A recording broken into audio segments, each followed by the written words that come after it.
Yes, sir. All right. Hi there. It's Brian Sebastian, Movie Reviews and More, Women on TV, iTunes 247 out of Franklin, Tennessee, iHeartRadio, and all the other platforms around the world. So this is interesting because this documentary, this film is interesting.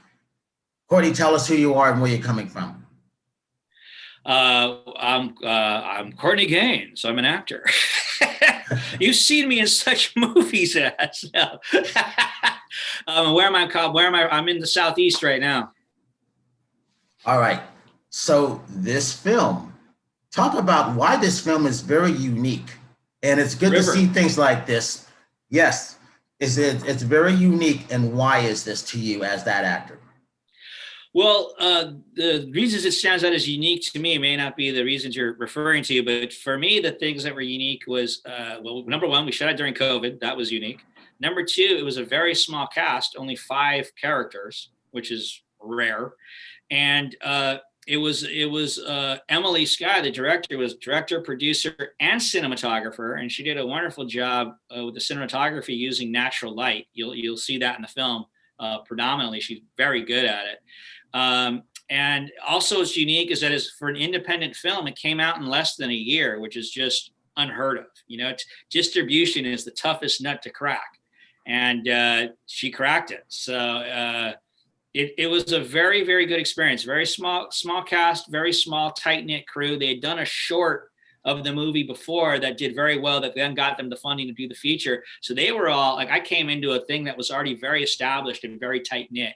And they welcomed me with open arms, and it was a very good experience playing Dr. Michael Glenn.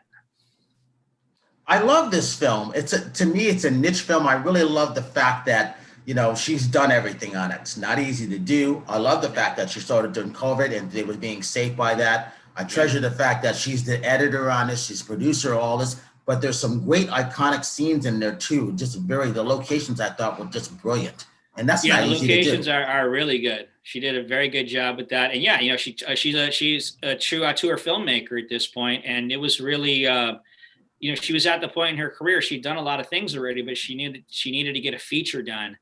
And I think she's accomplished that very well. And I think she's going to get more work and create more work. And I do hope to work with her again in the future. She set up a very nice environment for an actor to work in. So there's a few surprises in there. Why is this film important for the audience to come out and see, not only for independent film, but to see it on demand? Why is that important these days to you as that actor? Oh, well, for me personally, it's important because I just think no one's seen me play a character like this before. Dr. Michael Glenn is a very earthy, very heartfelt character. I have a nice long COVID beard I'd grown out during that time. So it's a nice and different character for me. I think the film, I think really because the lead character's a female and the director's a female, I think that is the main important reason to support is to support female filmmaking. I would say that's the most important reason. And so Women on TV and the Worldwide TV Network formerly was the Women's Broadcast TV Network. So they changed it around, but it's still geared to women. That's why I like it. My whole team, the 13 co-hosts I have, they're all women. So I'm always looking at it from that point of view. So I champion that too. Talk about your character just a little bit, why he's interesting, why he's important. So again, being that it's only a 5-hander, my character sort of serves multiple purposes. One, the lead character, River, has lost her mother, who my character was very close to. And so he's a family friend. So he's supportive on that level. He also owns the antique shop that she works at. So he's also her employer, but also when things start going off the rails for her, when she starts having time lapses, he is her psychiatrist. So he plays many hats in this film. And it's not unrealistic in a small town that someone would be a hyphenate and, you know, could have a business as well as be the local town psychiatrist, you know? So I thought it was true to form. Talk about what was that like getting out there and working for you during that time? Because there weren't a lot of people doing stuff. I myself was locked by myself in the house in Vegas, but I saw a lot of this coming. But it was like last year was the best year for me. But I was helping a lot of those filmmakers and I was helping a lot of those musicians who were just like, oh, what are we going to do now? So we were doing interviews this time. How was that for you, and what were you doing? Well, speaking of music, that's really was the thing that during the COVID, I'd inspired to do an acoustic record for quite a while, but I hadn't really got off my arse to do it. And at that point, I just felt there was no excuses. And I went down the rabbit hole of doing some research, and I realized you can put a little home studio together now, like really cheap. Like I had no idea. Like technology's come so far. You buy this little box, you plug it in your computer, and buy one condenser mic or two, and you're tracking songs. So it became clear that I could do it. So that was what I started to do during that time. And I have it's a record called Acoustic Gains Volume 1. And the third single just came out last week called Let It Ride, which is a very vintage bluesy sounding vibe song I've sat on these songs for years. So it's nice to be putting them out. So that's what came out of COVID for me. So going to work, I was already in the Southeast at the time. So we shot in North Carolina. So it wasn't too long a distance to go. So that worked out well. And they were very clear at explaining how they were going to do testing. And they did a very good job with it. So, and being that it was a small cast, it seemed like a safe bet, and it worked out. So what do you have coming up now? And then where can people check out your music, which is always important because it's always about soundtracks. It's always about that film score, and people forget these things. Oh yeah, speaking of which, actually, Let It Ride just got picked up for another indie movie I did called My Redneck Neighbor, which is just a zany comedy. And guess who the redneck neighbor is? Yeah.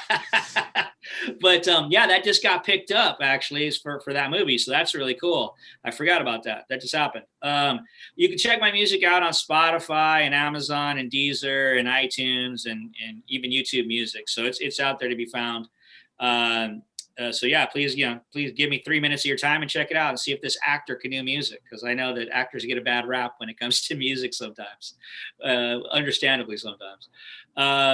So that's what the music. What was the second part of the question? Just the other projects that you had coming up also. Oh yeah, so several projects are coming out because I guess the COVID backlog, right? So Queen Bees just came out 2 weeks ago. And I had a cameo on that, but I got to work with Ellen Bernstein, Anne Margaret, Jane Curtin, and Loretta Devine. So that was just an amazing experience. So I really enjoyed that. And so River comes out today. Another movie I did called Charming the Hearts of Men, a period piece set in the 50s about the woman who put the word woman into the Civil Rights Bill. So it's based on her story and how that happened. So it's pretty cool to be part of that. And that comes out August 13th. Oh yeah, and a movie called Await the Dawn, a horror film I did with Dee Wallace and Vernon Wells, came out on Amazon Prime last week. So all of a sudden, there's just this dirge of projects coming out. So it's a good time to be out there talking to people and getting to try to hype these movies up for people to check them out. So the last question there, how do you inspire people who might be actors or musicians? What would you say to them now? Because we have a lot of people reaching out to us from around the world. So I'm giving them the advice that I hand, but what would you say? Because you got these projects all coming out at the same time, but also you know what it's like to be that musician too. What would be your advice to them? Yeah, it's an interesting time in history, right? On one hand, you don't have to go through the gatekeepers anymore to do something as much. Like you don't have to get through a label to get signed. You don't even have to, go to casting in a movie to, you can make your own content, right? So I think that you have to be able to do that nowadays. You can't wait for the opportunities. You have to create the opportunities. And then if an opportunity falls in your lap along the way too, great. But there's nothing stopping you. So you just got to go for it at all times. If you're creative, create, right? That creatives have to create. So don't wait for someone else to give you permission. Do your thing. And at the same time, it's easier than ever to make an independent film, which is great too. Like you don't have to go through the studios, right? A camera today, you can afford a camera. Like before, 35 millimeter was just an impossible thing almost to make an independent film. Now you can make it on your phone if you have to. So that's my thing, is just don't let anybody stop you. I think you need to be, as an actor nowadays, I think you need to be, I think if I was to start at this age, I think I'd have to learn to be a writer as well. You know what I mean? I think you'd have to, it's not just enough to be an actor anymore. You have to learn how to make content. Writer, producer, you have to learn how to do it all. So that's my biggest advice. Last question. So how do your fans reach out to you? What are your social media links?